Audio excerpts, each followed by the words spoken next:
May nagtanong po sa akin, ano daw po ba ang tamang gawin kapag ikaw ay nata-traffic tapos ang dala mo sasakyan ay automatic. Hahayaan mo na lang daw bang nakalagay sa D, tapos ibababad mo yung paa mo doon sa foot brake.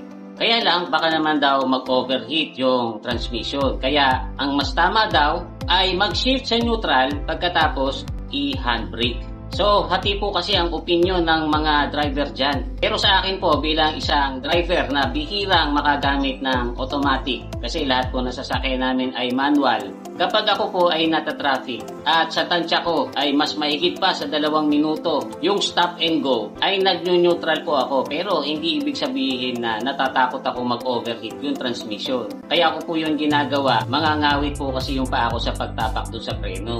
Ngayon, kung sa tansya ko naman ay less than 2 minutes yung stop and go, nakatapak na lang po ako doon sa foot brake at hindi na ako nag-neutral kasi mas hassle naman sa akin yung mag-neutral at saka mag-handbrake. So hindi po ako natatakot na ibabad yung paa ko doon sa foot brake kasi sa totoo lang sa loob ng 30 years mahigit na pagdadrive ko ay hindi pa po ako nakakita ni minsan ng isang sasakyan na nag-overheat ang transmission dahil sa traffic. Ito ng mga automatic transmission, primitibo pa ang design, hindi katulad ngayon na mas high-tech na ang mga automatic transmission na computerized. Constant po yan naghahanap ng kung saan siya magiginhawahan at saka kung saan pinaka-fuel efficient. Tapos yung mga ATF noon ay iba rin sa ATF ngayon. Ang mga ATF ngayon ay mas magaganda na ang timpla, hindi agad-agad umiinit. Kaya kung sa mga traffic lang po, hindi nyo kaagad mapapa-overheat yan transmission. Ang question na lang po dyan ay gaano nyo katagal kayang ibabad yung paa nyo doon sa foot brake.